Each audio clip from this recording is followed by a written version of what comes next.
Hello, Dr. Juliet McGrattan. Welcome back to In Fearless Conversation. How are you today? I'm fine. How's my favorite podcast host? Oh my goodness. I am doing well. I am getting a little stressed though because we are in the thick of the holiday season and everything seems to be happening all at once.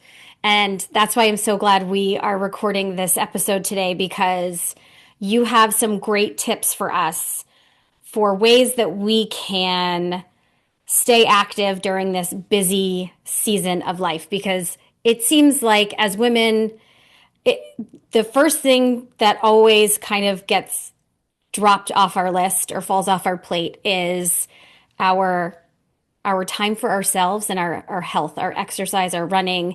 And we're hoping this year will be different, right? We always just try to do our best. No one's asking for perfection or expecting perfection. But you have 8 tips for us today to try to make this year a little bit different, right? Are you ready to give us those 8? Yes, I will say that I've done it both ways. I've had holiday seasons when I've been really active, and I've done holiday seasons when I've done absolutely nothing. And I can definitely say that the first one was better. Even though it wasn't perfect, the first one Hmm. was better. So these tips I think are from tried and tested. I can't say it's evidence-based, but it's evidence with a test number of 1. But yeah, Right. hopefully they will help people to get through this feeling good. Yes. And I think that that's kind of something that we forget. We think, oh, I'm so busy, I'm tired.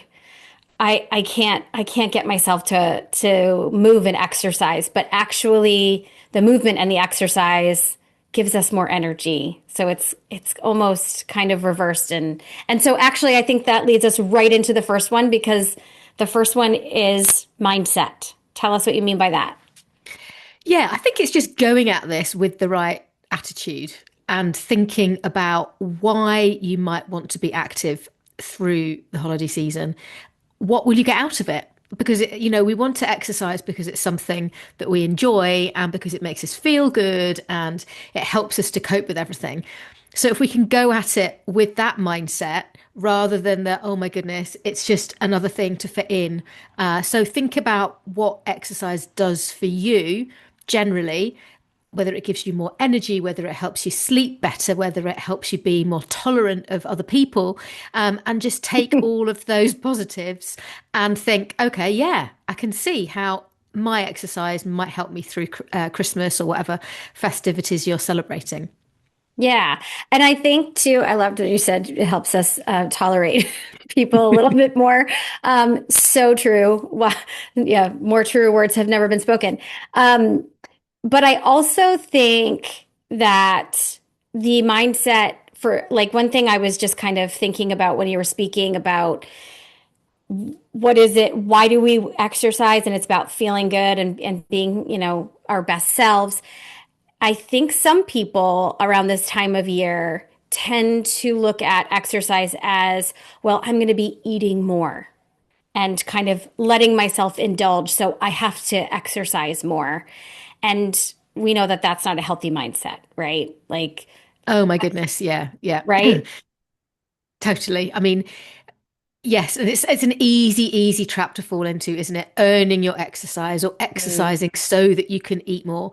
And I think all of us to some extent sometimes feel the same or are slightly guilty of that. But I think this is one thing, particularly at 261 Fearless, that we're trying to do as well, is to help women appreciate how exercise makes them feel and what it does for them that's not about food and that's not about burning off calories, etc. Because that is not a reason to run. It's so much, Hmm. it gives you so much more and it can be so empowering and energy giving and fulfilling and running because you love it and because it's or exercising, not just running, but because it's fun and because what you get from it. So it's tempting that I get really cross when I see races or events that say come and burn off your mince pies because I'm like, no, no, no, Right. no, Right. I no. know. Go and run because you're going to be with your friends and you're going to have a great time and you're going to get fresh air and exercise and eat the mince pie. Forget about it. It's fine. Right? Exactly. Exactly. Okay, let's move on to number 2. Number Mhm. 2 is set your non-negotiables. Tell us what you mean by that. Yeah, I think this is about being realistic because there is more for us to do regardless, and some of our normal windows of exercise might suddenly not be there. We may have less time to ourselves, more time with family around, etc. But I think just look at the week ahead and just think, right, what are the things that I absolutely am going to do? And look at the calendar and figure out when you can fit those ones in. And maybe you've just chosen two or three. But at the end of the week, you'll know that you did the ones that were really most important to you. For whatever reason, maybe you are training for something and you definitely want to put your training runs in. Or maybe you just know that you're definitely going to be feeling overwhelmed and just want headspace. And so you're going to set yourself three non negotiable walks. But I think a lot of this is about planning. It's about looking at the time and the days coming up and putting in your own calendar, prioritizing yourself over other people and setting two or three that are absolutely no, they're not going to change. They are my non-negotiables. Yeah, I think that's so important. And when you talk about the planning part being essential to that, I think sometimes we fall into the trap of, I'm so busy, I can't even manage to plan. I just kind of am getting through the day and going, taking it one day at a time. Um, when in reality, if we take maybe 10 minutes, right, one day to just set aside to look at the week ahead and, like you said, plan in those non-negotiables. I think really all it takes is 10 minutes, And it probably. does, although I think often setting those things makes you feel guilty that Yeah, you're putting yourself above others and that really, you could forego that walk, whatever. And I think there is a lot of guilt associated with that. And that's something we really need to get rid of. We're doing this because we want to be at our best and to be able to enjoy ourselves and to be there and be there for our families and be able to do whatever it is that we're doing, whether we're catering, whether we're organizing, whatever, and to be at our best. If we take that small amount and fit those non-negotiables in, then we will be all the better for it, and there should be no guilt. agreed. Easier said than done, but agreed. Mm. It kind of reminds me of the whole put your own mask on before you put the mask on your child when you're on an airplane kind of mentality, right? We need to take care of ourselves before we can take care of others. Okay, let's move on. Number three, do something every day. That sounds a little Yeah, scary, but tell us what you mean by that. yeah. I mean, I think sometimes the days just vanish because there's so Hmm. much going on. And I think before you know it, you've got to the end of the day, like, oh no, my goodness. But I think if you can just literally just do something small and try every day to give yourself that a little gift. You've got your non-negotiable set, but just try and do something else every single day that just means that you have had even 5 minutes outside in the fresh air, just something which is for you.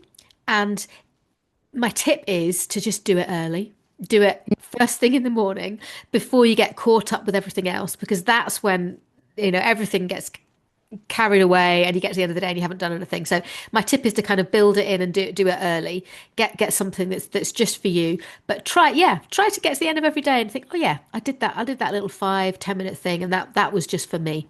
And sometimes that's less overwhelming than thinking about big things. Just try and do something small every day. Yeah, I love that. That's manageable, right? And doing it first thing in the morning um, prevents you from like second guessing yourself. You're like, oh, I'm just gonna swap the laundry over first, and then I'll do it. And then you kind of, like you said, get caught up in all the other things that need to get done. I think it's also great for kind of habits, because perhaps you have been doing plenty of stuff every day, and then over the festive season, it just sort of goes, and then it's really hard to rebuild a habit. So I think in terms of Mm, habit building, or maybe this is the time that you start building this habit of doing something every day, but it's that everyday actions that do all add up, and this can be an opportunity to, a change of your normal routine to set something new. yeah, I love it. Okay, number four. What do we have for number four? We have involved the family because Okay. I don't know, lots of people's everyone's houses are different, and some people are isolated or lonely, etc. over this time. But if you are somebody who has a lot of people around you and you're struggling to get time away to do what you want to do, sometimes you just got to take them with you.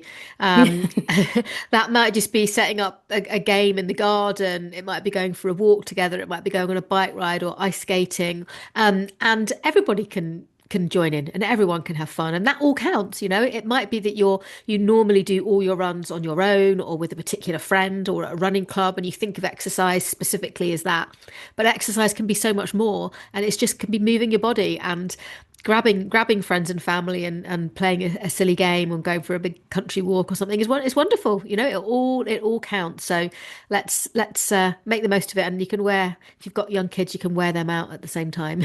Yeah, it's a bonus, right? Mm.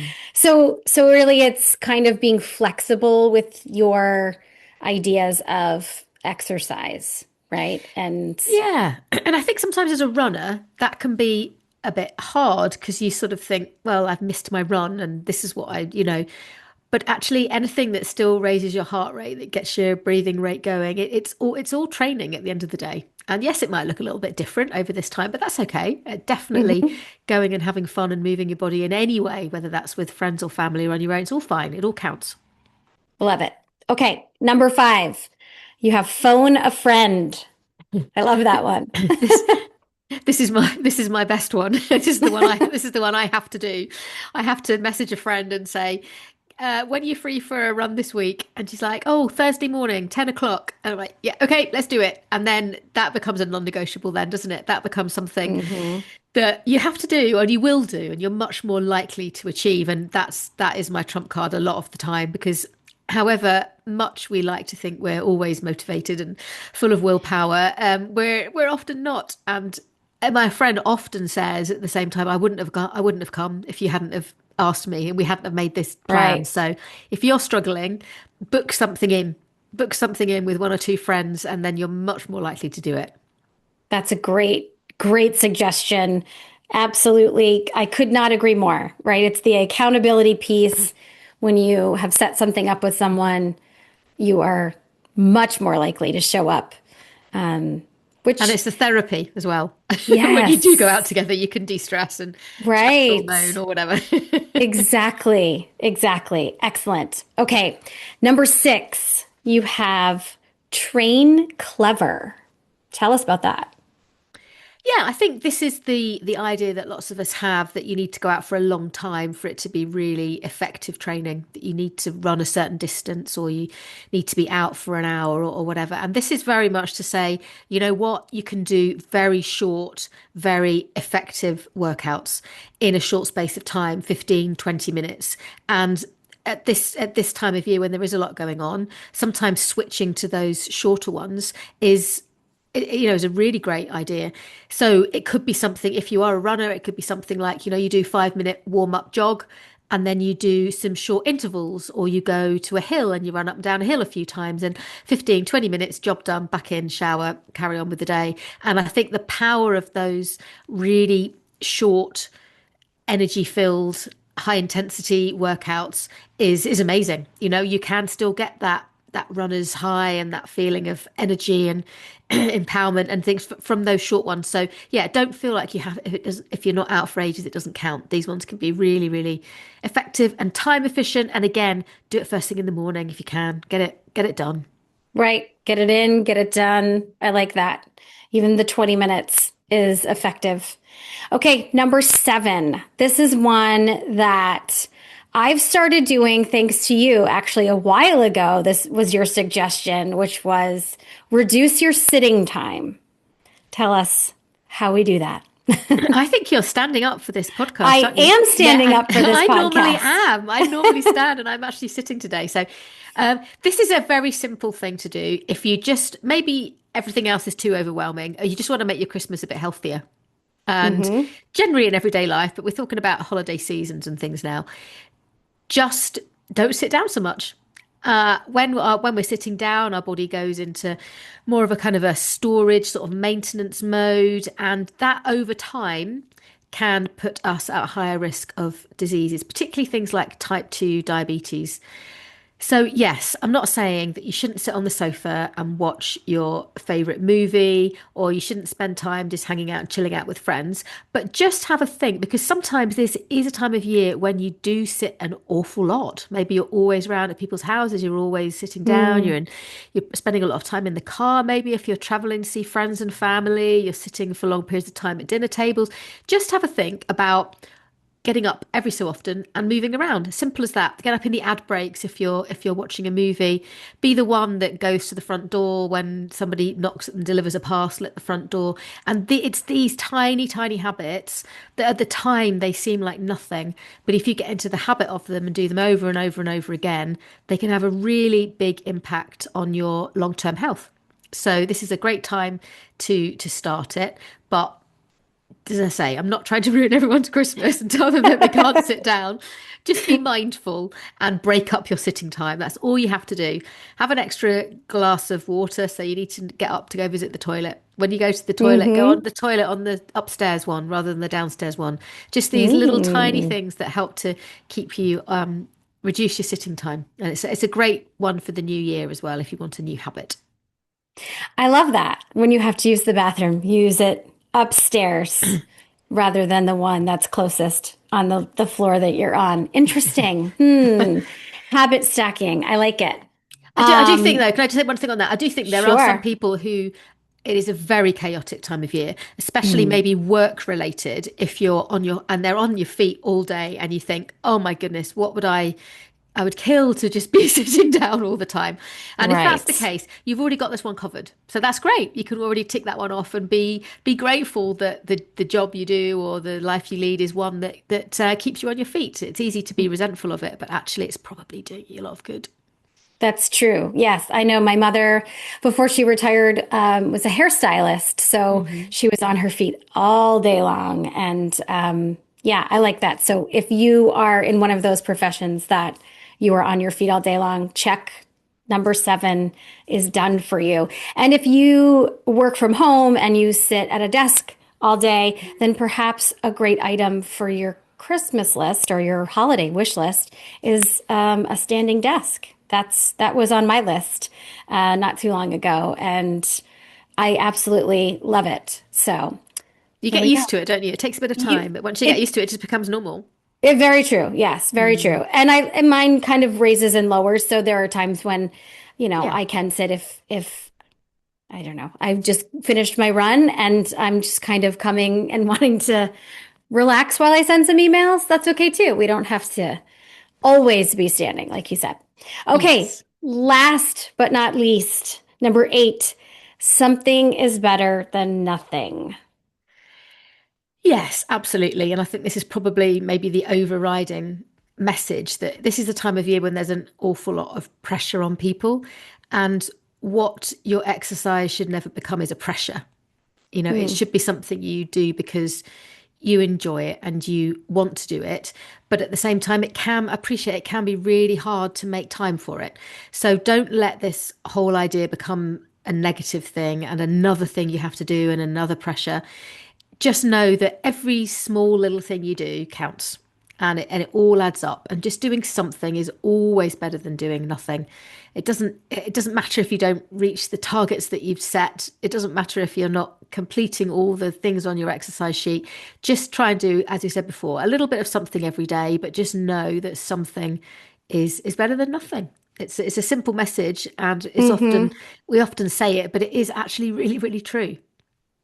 Yeah, and I think it's one that we have a hard, like we say it, we know it, but we have a hard time giving ourselves credit for anything if it's small, right? Or if we view it as small. And I think the goal with these 8 tips, and let me know if you don't agree, but the goal is to help people feel like they can stay active during this busy season of life, but not be overwhelming or make people feel badly if they say have a day when they don't feel like they've done as much as they would have liked to, right? We're not looking to make you feel guilty or bad because you had a day when you weren't able to fit in as much as you wanted to, right? Um, because I think really the message is you probably have fit in more than you actually realize, Yeah, right? definitely. Definitely. I completely agree. This isn't about putting extra burden on us. It's about sort of removing some of the removing some of Yes. the guilt and also knowing it's only a few weeks and then you're back to your normal routines anyway. So let's not beat ourselves up, but let's know that very simple things like moving around more and doing something small every day, that it all counts. And so we shouldn't put too much pressure on ourselves to keep achieving and achieving and achieving and just relax and yeah, enjoy ourselves. I agree. Excellent. Well, thank you for joining us and for these wonderful tips. We always enjoy having you on the podcast, and we hope to have you on again soon. I know you have a book coming out shortly, so we're looking to have you on the podcast again to talk about that. But for now, I want to wish you a happy holidays and a happy new year. I am looking forward to a little bit of a break for some relaxation, but also maybe some um, extra time to dedicate to a little bit more of my running. So, Oh, thank you. Thanks for having me, Kim. I will be trying to put all of these into practice as well. So, it's not us just telling people what to do. yes, It's like this is some of the things that can help and help us get through this. And yeah, I wish you very happy holidays too. And I'd love to come back and speak to you in the new year. excellent. Okay, I'm going to stop the recording.